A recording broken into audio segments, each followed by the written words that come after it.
మనకు మంచి సమయం వచ్చింది అనటానికి సంకేతం ఎవరన్నా మన ఇంటి వద్దకు వచ్చి అన్నం పెట్టమని అడిగారంటే మీకు పుణ్యకాలం ప్రవేశిస్తుంది అని అర్థం చేసుకోవాలి. మన ఇంటి ముందుకు వచ్చి పట్టెడన్నం పెట్టండమ్మా అని ఎవరైనా అడిగారంటే భగవంతుడు ఎవరినో ఒకరిని అడ్డం పెట్టుకుని వారి ద్వారా మీకు పుణ్యఫలాన్ని ప్రాప్తి చేస్తున్నాడని అర్థం. దానిని సరిగ్గా మనం వినియోగించుకోవాలి. నీవు పిలిచి అన్నం పెట్టడం కన్నా వాళ్ళు నీ ఇంటి ముందుకు వచ్చి అన్నం పెట్టమ్మా అని చేయి చాపి అడిగితే అంతకంటే పుణ్యం ఇంకొకటి లేదు.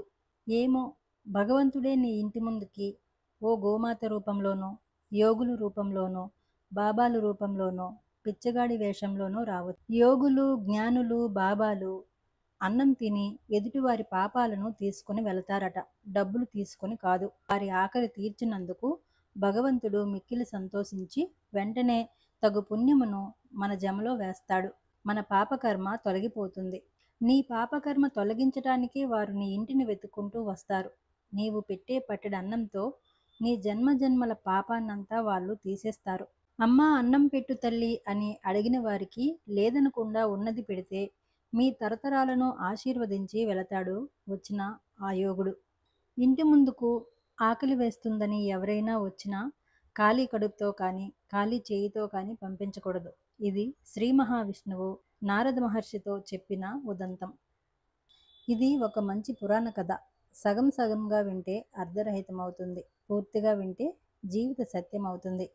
ఇలాంటి కథల ద్వారా ఎంతో కొంత మంచిని గ్రహించాలన్నదే మా సాత్విక భక్తి ఛానల్ ఉద్దేశం. ఒకనాడు నారద మహర్షి శ్రీ మహావిష్ణువుని ఈ విధంగా స్వామి, మనిషికి ఎన్ని సంపదలు ఉన్నా ఎదుటివారికి పట్టెడు అన్నం పెట్టలేని వారు, లోభత్వాన్ని పొందినవారు చివరికి ఎటువంటి స్థితిని పొందుతారు స్వామి?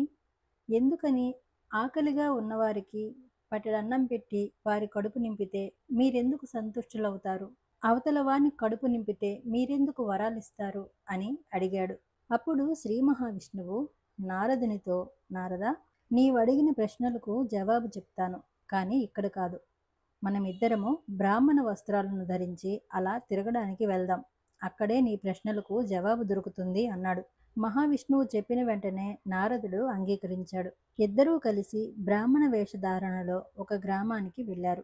వెళ్తూ వెళ్తూ ఒక ధనవంతుడైన సాహుకారిని చూసి అతని వద్దకు వెళ్ళి, ఆకలిగా ఉంది, తినటానికి ఏమైనా ఇస్తారా అని బ్రాహ్మణ వేషంలో ఉన్న శ్రీ మహావిష్ణువు అడిగారు. అలాగే భవతి భిక్షాందేహి అని నారద మహర్షి యాచిస్తూ, మాకు ఆకలిగా ఉంది, తినటానికి ఏమైనా ఇవ్వండని సాహుకారిని అడగగానే ఆ సాహుకారు గట్టిగా అరుస్తూ, మీ బాబుగారు సొమ్ము ఏమైనా నా దగ్గర దాచారా?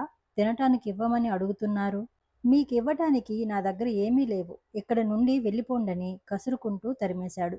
అప్పుడు నారదుడు శ్రీ మహావిష్ణువు చేతులను పట్టుకుని అక్కడి నుండి పక్కకు తీసుకొని వచ్చి, సాహుకారి ఎంత అవమానం చేశాడు ప్రభు, అతన్ని మీరు ఏమీ అనకుండా ఊరుకున్నారెందుకు? మీరు అతన్ని ధనధాన్యాలు పోగొట్టుకుని బీదవానిగా మారి కటిక దరిద్రాన్ని అనుభవించాలని శపించండి ప్రభు అన్నాడు. ఆ మాటలు వినగానే శ్రీ మహావిష్ణువు రెండు చేతులను పైకెత్తి, నీకు నాలుగు వైపుల నుండి ధనం సమృద్ధిగా రావాలి, నీ వ్యాపారం ఇంకా ఇంకా అభివృద్ధి చెందాలి, నీకు సంపద పెరగాలని ఆ సాహుకారికి వరాన్ని ఇచ్చాడు శ్రీ మహావిష్ణువు. ఆ వరాన్ని వినగానే నారద మహర్షి ఆశ్చర్యపడిపోయి, ఏమిటి స్వామి, ఆ సాహుకారు మనల్ని అంతలా అవమానించి నిందించాడు. అంత ధనం సంపదలు ఉన్నా కూడా ఆకలిగా ఉన్నంద ఆకలిగా ఉన్ ఆకలిగా ఉందన్న వారికి అన్నం కాదు కదా, మంచి నీరైనా ఇవ్వలేదు. అటువంటి వానికి ఇంకా ఎక్కువ సిరి సంపదలు కలగాలని దీవించారా? మీ ధోరణి అర్థం కావట్లేదు ప్రభు అన్నాడు నారద మహర్షి శ్రీ మహావిష్ణు. అప్పుడు శ్రీ మహావిష్ణువు చిరునవ్వు నవ్వి, నా లీలలు నువ్వు అర్థం చేసుకోలేవులే, అలా ముందుకు వెళ్దాం పదా అంటూ మరో వీధిలోకి వెళ్ళారు. ఆ వీధిలో ఒక ముసలవ్వ పూరి గుడిసెలో నివసిస్తూ ఉంది. ఆమె దగ్గరికి వెళ్ళి, అమ్మా, బాగా ఆకలితో ఉన్నాము, తినటానికి ఏమైనా ఇవ్వండమ్మా అని అడిగారు బ్రాహ్మణ వేషంలో ఉన్న శ్రీ మహావిష్ణువు నారద మహర్షి. అప్పుడు ముసలి అవ్వ వారిని ఇంట్లోకి పిలిచి ఆవు పాలను తెచ్చి వారికి తాగమని ఇచ్చింది. నేను చాలా పేద వృద్ధురాల్ని, నా దగ్గర ధన సంపదలు లేవు, వండటానికి ఆహార దినుసులు కూడా లేవు, కానీ నేను ఒక ఆవును పెంచి పోషిస్తున్నాను. ఆ ఆవు నాకు పాలను ఇస్తుంది. ఆ పాలని మీకు ఆహారంగా ఇచ్చాను. ఇంతకంటే నా దగ్గర ఏమీ లేదు నాయనా అని చెప్పింది. అప్పుడు నారద మహర్షి శ్రీ మహావిష్ణువుతో అంటున్నాడు, ఏ ప్రభు, ఈ పెద్దావిడ చాలా పుణ్యాత్మురాలు. తన దగ్గర ఏమీ లేకపోయినా సరే మన ఆకలిని తీర్చటానికి ఆవు పాలను తెచ్చిచ్చింది.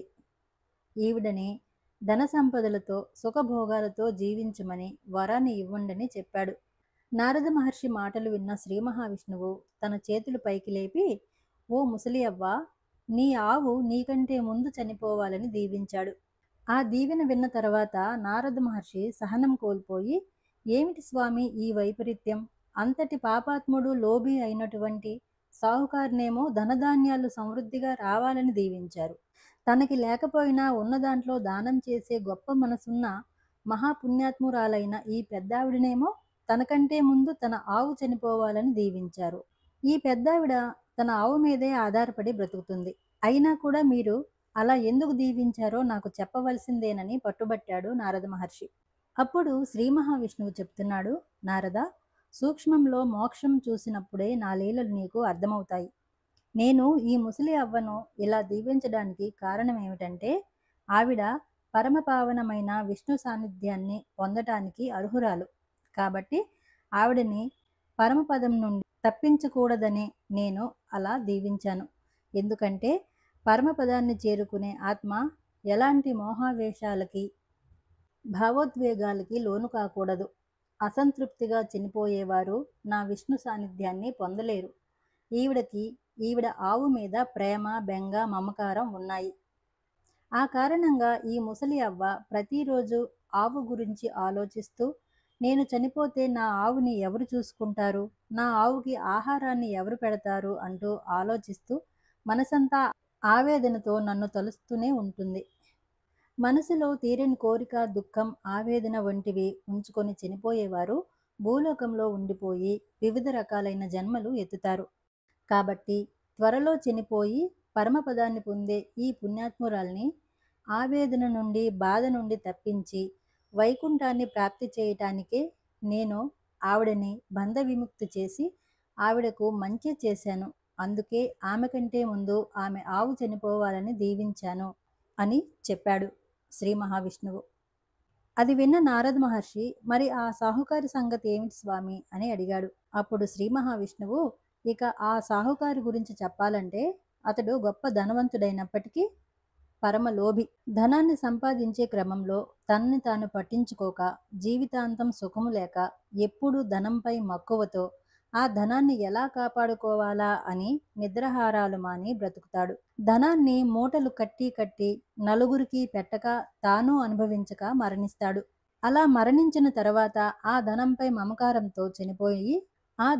మమకారంతో చనిపోయిన తరువాత కూడా ఒక సర్పంగా జన్మించి ఆ ధనానికి కాపలా కాస్తూ మోక్షం అనేదే లేక ఎన్నెన్నో జన్మలు ఎత్తుతూ ఉంటాడు. అతనికి మోక్షము ఎప్పటికీ లభించదు. ఆత్మఘోషతోనే భూలోకాన పడి ఉంటాడు. అలాంటి వాడు దైవానికి దగ్గర కాలేడు. అందుకే అతన్ని ఇంకా ధనం సంపాదించమని దీవించాను. భగవంతుడు నీ పాపకర్మ తొలగించడానికి వారి ఇంటిని వెతుక్కుంటూ వస్తాడు. నీవు పెట్టే పట్టెడ అన్నంతో నీ జన్మజన్మల పాపాన్నంతా తీసుకుని వెళ్తాడు. ఇంటి ముందుకు వచ్చిన గోమాత కూడా అంతే, నీ పాపాలన్నీ తీసుకుని వెళ్తుంది నీవు పెట్టిన ఒక అరటి పండుతో. అమ్మ అన్నం పెట్టు తల్లి అని అడిగిన వారికి లేదనకుండా ఉన్నది పెడితే మీ తరతరాలను ఆశీర్వదించి వెళతారు. ఎన్ని పనులున్నా కూడా ఇంటి ముందుకు వచ్చిన గోమాతను కానీ ఇంకెవరినైనా కానీ ఖాళీ కడుపుతో పంపించకూడదు. ఈ వీడియో కనుక మీకు నచ్చినట్లయితే ఇలాంటి మరిన్ని వీడియోస్ కోసం సాత్వికం యూట్యూబ్ ఛానల్ని సబ్స్క్రైబ్ చేసుకోండి.